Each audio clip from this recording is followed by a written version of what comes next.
Hey everybody, Jason Burmis here, and if you have been watching the Event 201 exercise, you'll know that we've concluded part one, and I just want to give a really brief summary of what that was all about. Now, first and foremost, this is an exercise, a tabletop exercise with a bunch of unelected bureaucrats, heads of businesses and the CDC and representatives of the World Health Organization and the World Bank. All right, all these people, not your elected officials. And it's sponsored by Davos, the World Economic Forum, the Bill and Melinda Gates Foundation, and Johns Hopkins University. It's actually moderated by Johns Hopkins. And it takes place again in October 2019. And the exercise was about a coronavirus, a novel coronavirus that originated from a pig, so some kind of livestock, this time in South America, but has gone almost pandemic level at this point. And they've talked about antivirals and they've talked about vaccines, and the number of mirrors to what's actually going on is more than alarming and should be questioned, obviously. That's why we're doing these videos, right? Because I've been saying for some time now, the idea that this is like a nation state that would pull something like this, no. We're way beyond the nation state. And you have to understand that these minions of the predator class literally war-gamed this scenario in front of you. Now, if you watched the last one, lo and behold, I reviewed it. Now, I think this is a bot review. It could still get demonetized. But right now, I've been waiting on reviews for 4 days. We've got one confirmed for manual review. But again, some of my COVID stuff has gone back. But the thing is, while it remains yellow, it's much harder for it to go viral or even be seen by. They basically unlist it. You know, you can't really see this stuff. So this one right here, even though I requested this review before that one, somehow the AI bots got it around. But this one, I want to make it very clear because I think it's interesting. How did we end? Well, they were upset that maybe conspiracy theories were going around on social media and other media amongst people that the virus was actually released by Big Pharma or the WHO themselves. I'm not claiming that. I've never claimed that. In fact, I don't think this is a Big Pharma conspiracy. And I don't necessarily think it's a World Health Organization conspiracy, other than they are Muppet mouthpieces of the mainstream media, military, industrial complex establishment, the predator class. That's all. So now what we're going to do is we're going to do part two, trade and travel. Trade and travel. Okay? So without further ado, let's roll this right back. I was checking the audio. And get right back into Event 201, the global pandemic exercise from 2019. The scenario now advances 3 weeks to November 7th, 2019, to the second meeting of the Pandemic Emergency Board. Thank you all for reconvening on short notice. Let's get an update on the pandemic. Very short notice. Dr. Thanks, Tom. Rivers. In the last 3 weeks, we've seen a significant escalation of the pandemic. Previous projections appear to have been accurate. We've gone from about 35,000 cases to more than 260,000 estimated cases, with 13,000 deaths. This may be an underestimate. We know that there is a good deal of underreporting due to lack of surveillance in many parts of the world. Let me stop. Lack of surveillance. No. Let's get that out of the way. China was the most surveilled country in the world. Lack of transparency because you have an authoritarian dictatorship in charge. We're getting more and more real numbers out of Italy because it's a first world country with some semblance of free speech. All right? So throughout this exercise, you'll notice the same talking points are there for what's actually going on now, but it's the same contrived horse manure that's been scripted. The greatest number of reported cases are still in South America, where the pandemic started, but the number of countries affected has risen from 8 to 23 across the Americas, Africa, the Middle East, Europe, and Asia. We expect that spread will continue to accelerate as we have more outbreaks. We project that in 1 month, we could see upwards of 2 million cases and over 100,000 deaths. Now let's just stop. they've already said that in the United States, 40 to 70% of 300 plus million people could get this. Like 140 to 210 million people. All right? And again, the same people that put this on are the same people that are giving us advice now. 3 months, there could be as many as 20 million cases and 1.6 million deaths. The markets are reacting negatively to these projections, No with some kidding. markets now in the red for the year. Thank you, Dr. Rivers. All right, we want to show you the latest news on the impacts of the pandemic on trade and travel, which will be the focus of this discussion. Here's the Drive News Report. In addition to global public health crisis, CAPS is creating havoc with the trade and travel industries. The frightening public health toll of CAPS continues to mount. Patients are overwhelming healthcare facilities around the world, including many of the makeshift triage and temporary care facilities. So again, we've seen globally a lot of the makeshift triages, right? And now we're starting to see them in the United States. And as I told you, and as when it was announced by Cuomo officially in the last 2 days, kind of repeating himself. Yes, Stony Brook, now it's the Javits Center. They're all going to be retrofitted as hospitals, as medical facilities, as military installations. All right? So what you're watching again is that exercise, that tabletop exercise from October 2019 of a bunch of people you didn't elect, you didn't put in charge, but somehow are running the show and making decisions. People are avoiding public spaces out of fear of infection and in compliance with public health recommendations. This has had a dramatic effect on the retail and service sectors. Businesses of all kinds are struggling to operate, let alone provide basic services as their workers have fallen sick or refuse to come to work. Some companies have allowed telecommuting, but for most businesses and employees, this is not an option. Again, just like I told you, there was going to be nationwide school online eventually, right? And what is it? That's where we're at. It's on the way, the telecommuting. So businesses have already been eviscerated. Now you're going to get a glimpse into how these people think. And right now, you got to understand, our government officials on the flip side of this, not in the fictitious exercise we're watching, Event 201, what are Cuomo and de Blasio saying? World War II, Depression, 9/11. 9/11 for the airline industries, worse economically, right? And that wartime efforts, Rosie the Riveter, get ready for those retrofitted factories. We're going to need ventilators. We're going to need masks. Public health agencies have issued travel advisories, while some countries have banned travel from the worst affected areas. Already been done As here. a result, the travel sector is taking a huge hit. Travel bookings are down 45%, and many flights have been canceled. A ripple effect is racing through the service sector. Governments that rely on travel and tourism as a large part of their economies are being hit particularly hard. But that's just ridiculous. Because, I guess you could say that New York City's big for tourism globally, et cetera, et cetera. But the bottom line is when you shut down large areas of the country and people can't make money, and like we've went over in the last video, when the supply chain has already been broken, that's something to discuss, the economy was already propped up and hyperinflated. Now that visual hyperinflation is everywhere.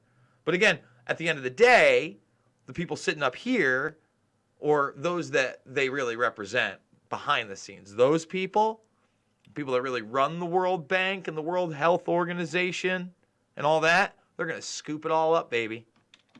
Consumer confidence has fallen dramatically, and people are delaying or canceling discretionary purchases. As a result, manufacturers are scaling back production on many goods. On the other hand, staples like food and medicine are being hoarded. Mandated border closures and trade restrictions are creating severe localized shortages. The Purchasing Managers' Index suffered its sharpest decline in 50 years, a leading indicator that markets are preparing for a prolonged period of economic disruption. In some regions, politicians are adding to the noise and confusion through social media. Ban all goods and travel from infected countries, and boycott companies that spread disease are common Twitter refrains often led by public figures. So once again, look how eerily this mirrors, Trump cutting off trade in China. It should have been much more than that, by the way. International travel, had he cut that off, had he mobilized the National Guard, like I said in the very beginning in January, not to come in and jackboot your community, but to go into already abandoned factories, since there's a ton of them in this country, and make tests and equipment and gear. And then test like you should. Randomly test. You test large areas, but randomly, asymptomatic, so you see how bad it is, so you get past the fear. So at no point do we end up in the quarantine zone. My goodness. So let's continue. It's safe to say we face a tough dilemma. The movement of people may facilitate the spread of gaps, but interruptions to travel and trade may have economic consequences that are just as bad. And to give us more detail on these issues before our discussion, Lucia Mullen. CAPS is spreading, and it's largely due to the movement of people. Individuals from affected regions traveling to unaffected areas, and susceptible people traveling to affected areas and getting sick. Here comes the containment. Here comes the travel restrictions. Here come the quarantines. Travel poses real health risks, both of spreading the disease and of travelers getting sick. In fact, many travelers to affected regions have gotten sick, and some have died. Many countries have issued travel advisories for affected parts of South America. Additionally, politicians in a number of countries have called for bans on all travel and imports from affected countries. A few countries have actually banned all inbound travel and some trade from those countries. The total number of reported cases is currently about 30 times the total we saw with SARS, and 100 times the number of MERS cases so far. And disruptions to both local and global travel and trade are commensurately greater. On the other hand, public health experts inform us that travel and trade bans and fever screens are not effective at preventing importation of a highly contagious respiratory illness. It's just so weird. Geez. And yet we kept this going and going and going. Again, there was no honest testing. I'll say it one more time. They did selective testing outside of New Rochelle. They're calling New York ground zero for this in America. They're using that type of language. They prepared a drill. When I say they, unelected globalists and representatives of world government and world banks and large corporations and media outlets like NBC. So we're not just saying they, but you can look at them. Tabletop drilled this on behalf of Bill Gates, a man who openly wants to control the weather, is pro-eugenics and sterilization, pro-vaccine, pro-carbon control. I mean, a literal control freak, along with the World Economic Forum, Davos, and Johns Hopkins. Sure, nothing to see here. October 2019, my goodness. Studies suggest that at best, they can delay importation by a few weeks. Some countries have advised against travel to countries in South America. Others are advising against traveling to any country with cases. A few countries have even put bans in place for persons or goods coming from countries with cases.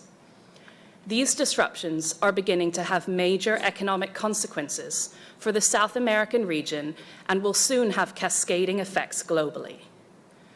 We are anticipating far greater disruptions to trade and travel may be on the horizon. One prominent economist estimates that global GDP could fall an additional 4% as a result of travel and trade restrictions. And remember, we've already seen this roll through with China. The economy's over. And already you see insiders, again, little minions and muppets of the predator class, little politicians, the spineless weasels that get up there and proselytize for the lobbyists and the special interests that own them. They all knew. They all traded the right way, didn't they? Before the shiz hit the fizz. This would cause a severe global recession. Such a severe recession has the potential to result in both high unemployment and runaway inflation, creating the groundwork for national instability and change in the global political landscape. So the policy crisis for the board to consider in this meeting is this: how should national leaders, businesses, and international organizations balance the risk of worsening disease that would be caused by the continued movement of people around the world against the risks of profound economic consequence of travel and trade bans? Let me stop you. Did you notice once again, nowhere in there was the liberty and rights of the people affected? Nothing. It's all about the economic interests of this thing and control. It had nothing to do with you and your rights. Think about that. Think real hard about it. So what does this board recommend? And remember, as we're thinking about this, that this pandemic is now already 10 times as large as the 2014 West Africa Ebola outbreak and growing exponentially. So, your views. We've got a big dilemma. People moving, carrying disease, we can't stop trade and travel or else we risk economic consequence. Well, I think that we need to evaluate the capacity of these communities that are being severely impacted in Brazil and Ecuador to assure that we don't create a humanitarian crisis there and that they don't have the ability to sustain the community, which will just create more widespread panic and hence more spreading of the disease. I support this way that there should be maintained a basic interaction between those countries. I remember SARS at the time. For us, Hong Kong was mainly affected, and we still maintained an exchange of travel, an exchange of transporting goods, and it helped both parties. Of course, there was the risk of importing infected persons to Europe, but we maintained it with the respective countermeasures, and it was successful at the end of the day. It was difficult, but it should be our basic philosophy to go through this as long as possible. Thank you for that example. I think in this case, we can be sure that if we allow trade and travel to happen, we will have continued spread. But I think for us, the question is it worth it anyway? Is it worth it anyway? So think about that. You know, you talk about economics, etc., the supply chain, instead of being straight up with the people and mobilizing. Is it worth it to put people physically at risk for money, for power, for wealth, for the chains?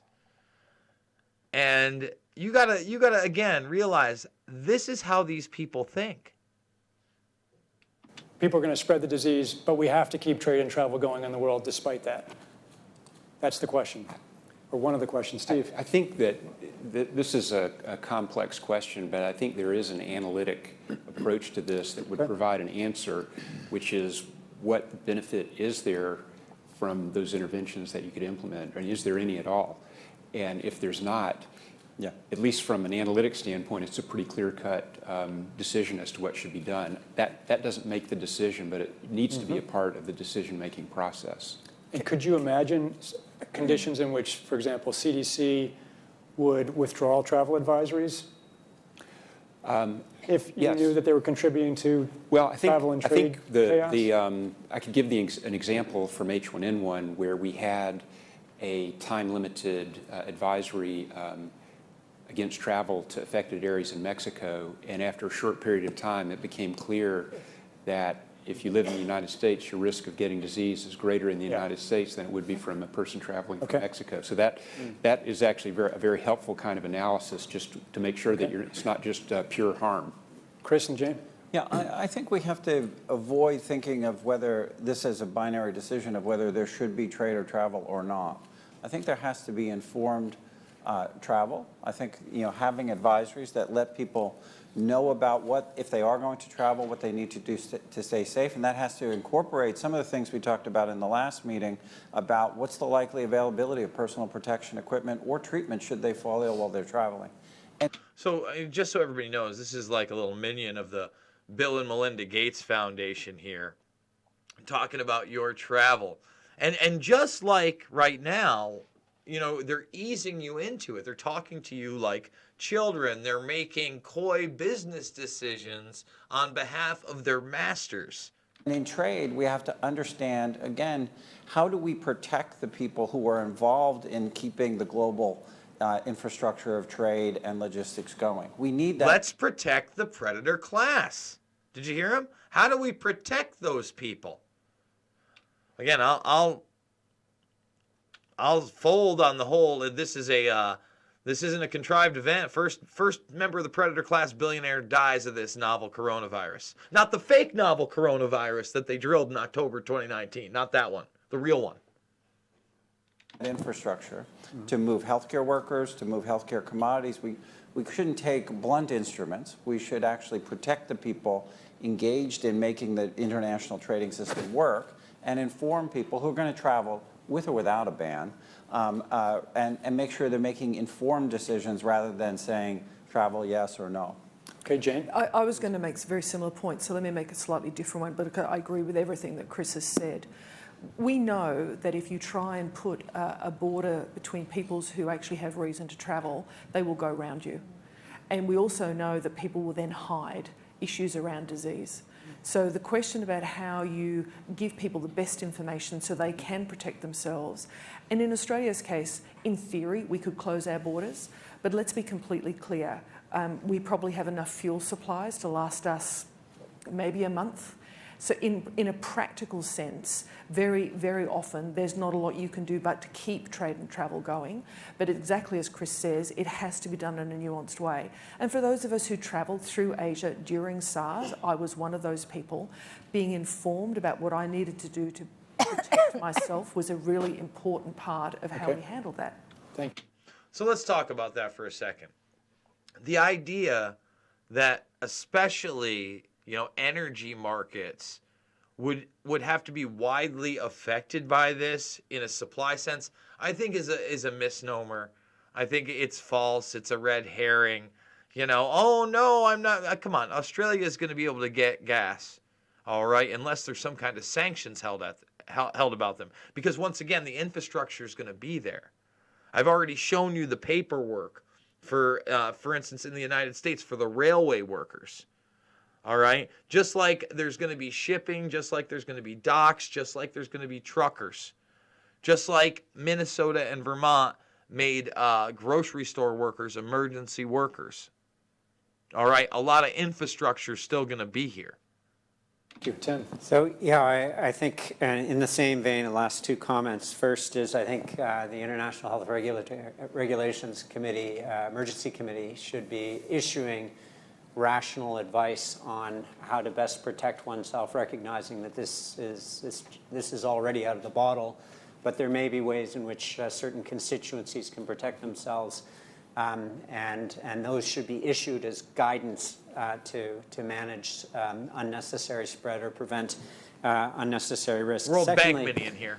I think it's really important for this board to be looking at 1 month and 3 months and saying, what is the essential business continuity that we have to establish now? You hear what he said? See how they're dropping the same language? Essential business continuity that we have to get ready for now in the next 1 to 3 months. Because this is only going to get worse. And we need to look at what are the most important functions to keep not only the global economy going, but also essential basic commodities to make sure that we're not going to get into fuel and food and other critical shortages that are going to accelerate economic contraction. So I think it's very important now to start projecting out to identify with the key constituencies that are responsible as part of the global ecosystem for managing life, critical supply, trade, and activity, to get those constituencies mobilized and begin to identify essential continuity plans. We are going to actually talk about that explicitly in a bit, and thank you for raising that. Latoya. And looking at my sector, we know that travel is the basis, and hospitality. Travel and hospitality is the basis of what we do.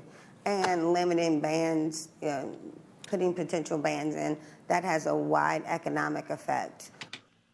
First of all, when we're talking wide economic effect, our economy is totally done. Totally gone. Donezo.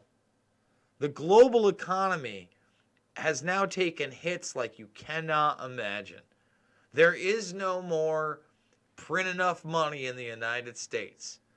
When you got Cuomo talking about renters basically not being able to be evicted from their homes because of this impact statewide, you're essentially putting a moratorium on rent, or you're easing people into that. When 80% of the population isn't going to be working, how are they going to pay bills? How will the small businessman pay his rent on Main Street? First of all, we're consumers for the most part anyway. Entertainment is the big industry here. We don't make a lot. No, this is going to be a restructuring of everything. So these economic hits, they're just slowly rolling out. Let's see what the banks look like Monday. I have a feeling the banks aren't going to look the best on Monday. On those particular areas. And so, and devastating consequences, because we're looking at individuals who may not be able to earn a living, and it moves forward from that point. One thing you look at is your business continuity plan that you have as a private sector industry, and see where you can manipulate or even look at the minutia of the plan to see how you can assist those areas in which they're most affected to lessen the economic strain. Thank you. A number of people want to get in. Let's move around the table this way. For those who haven't had a comment yet, Levon? Yeah. So I've received a note to say that the supply chains are already being disrupted with employees refusing to come to work unless they're provided with PPE. So, along the same lines, the business continuity plan actually kicks in already. And I would say that for the rest of the business activities, so those that may not be directly impacted, they should start exercising some of those business continuity plans as well. And I think there needs to be a concerted effort by the government to get the message out. This is a good time for us to use social media as well. Glad he said that, because if you look, a lot of the things that are being prepared to happen end up trending on social media. What do I mean? New York City lockdown trended before it's been a soft implementation. And anything that's suggested now will be heavily enforced later. Okay, that's how this works. And they use social media to their advantage, not only by censoring and taking things off. For instance, I told you that video I kind of liked. I thought it was good. I'm not afraid of the coronavirus because I have a plan. I thought it was, pretty milquetoast for the most part. And guess what? Got taken down because against community standards. YouTube's already moved the goalpost, remember? Doesn't have to be against community standards. Luckily, I haven't been flagged. But, everything I've been putting out is factual. Factual. They drilled this. They tabletopped this. They've shown you little drafts of Twitter and social media. They're treating you like a pet, patting you on the head. To try to get people to be a little bit more calm, so the message needs to come across quite strongly, I believe. Getting the message out is one important thing that we really should follow up clearly also from our industry. There are so many rumors around, there are so many aspects around, and this has a very, very heavy impact, like LaToya also mentioned, for their industry. We have to keep this up. We have to try to maintain a basic service all over, otherwise the system will collapse. And Don't let the worker bees know the truth about what's going on in the economy. Too many rumors.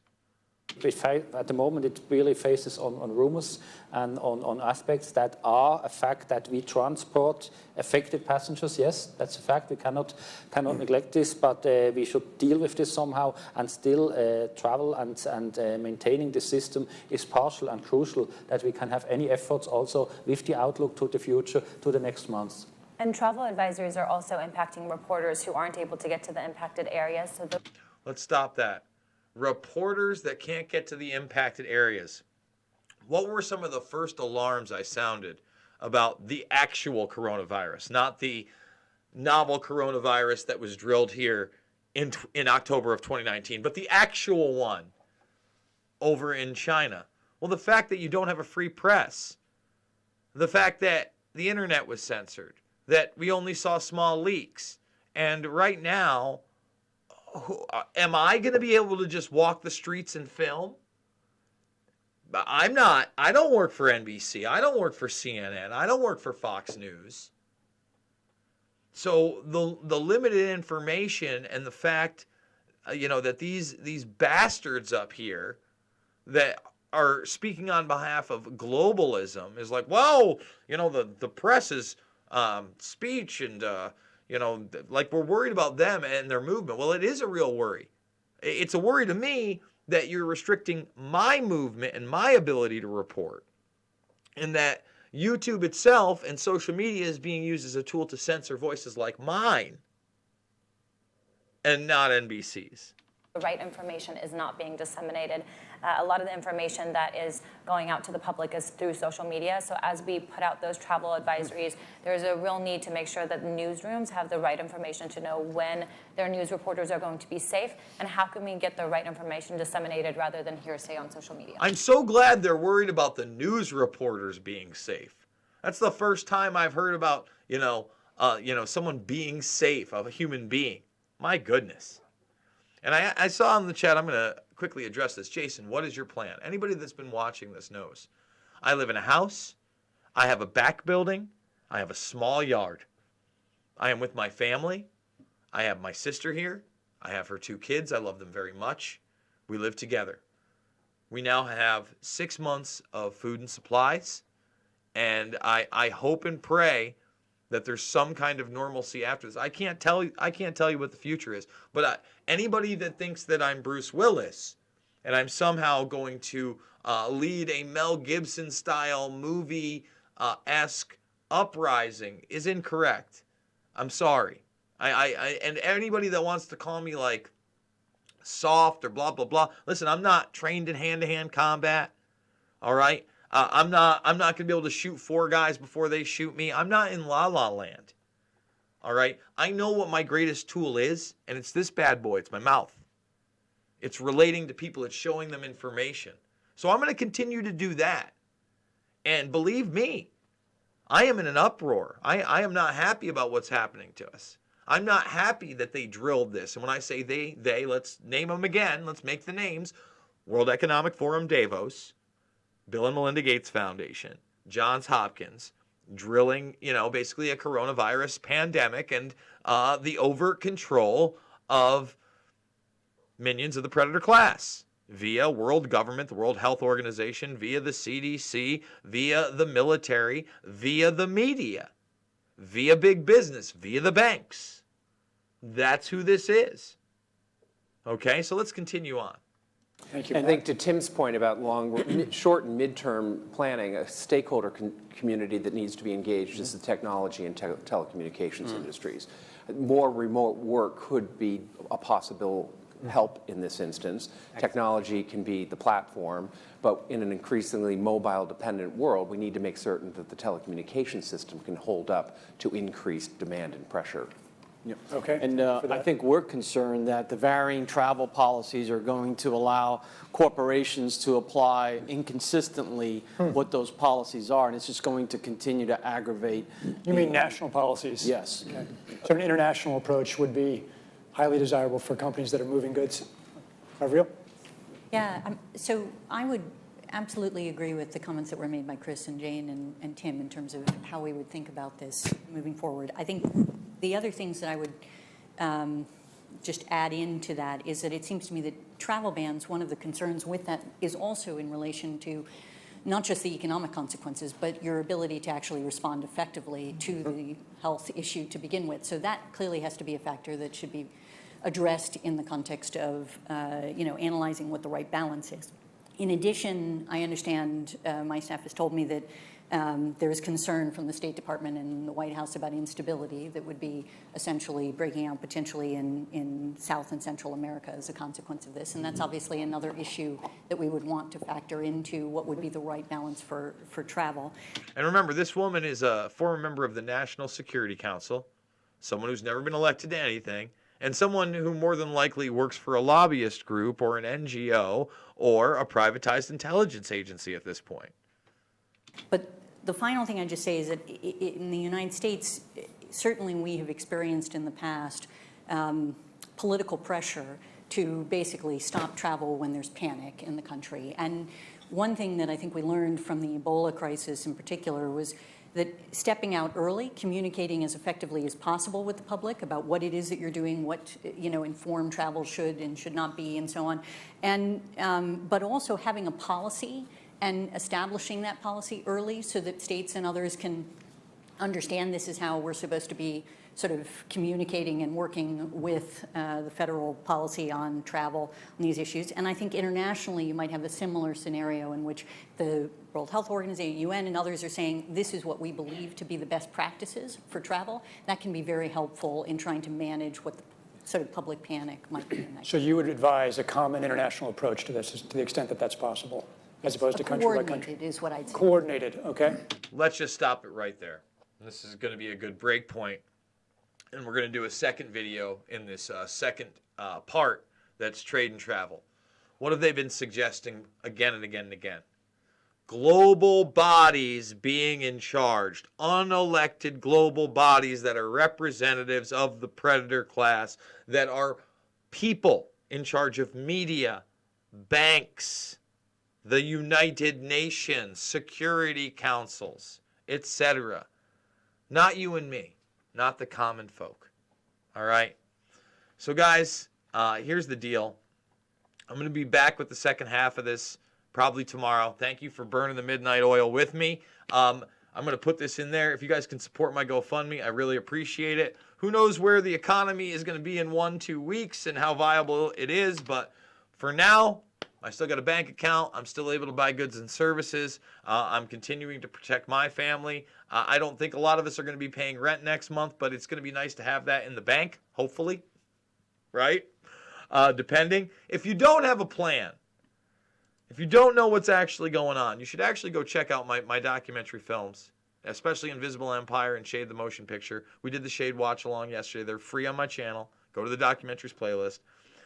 But for the latest on anything coronavirus, anything quarantine, anything lockdown, any kind of executive orders, aside from me, follow me on Twitter. It's at Jason Burmis. I'm trying to get the information out. Share this information with your loved ones. I love you guys. Again, be ready to buckle down for at least 6 months at this point, especially if you're in the New York area. And people that are mad at me for telling, my loved ones to get the F out of there, you're crazy. You're crazy. Why do I want to die in a rich man's war? Okay? I'm not a medical professional. I can't help people. And I commend those that are going to stay and try to help people. All right? But once again, I'm not looking to be a soldier on the battlefield for a globalist agenda. I'm not. I'm a soldier on the battlefield against that agenda. And I'm going to use every bit I got to kick and scream against it. And, Mike Lee is saying he's not going to stand for it. I hope that him and Rand Paul and others step up to the plate and say this is absurd what's about to happen. I love you guys, and we'll be continuing with the Event 201 exercise on the flip later on.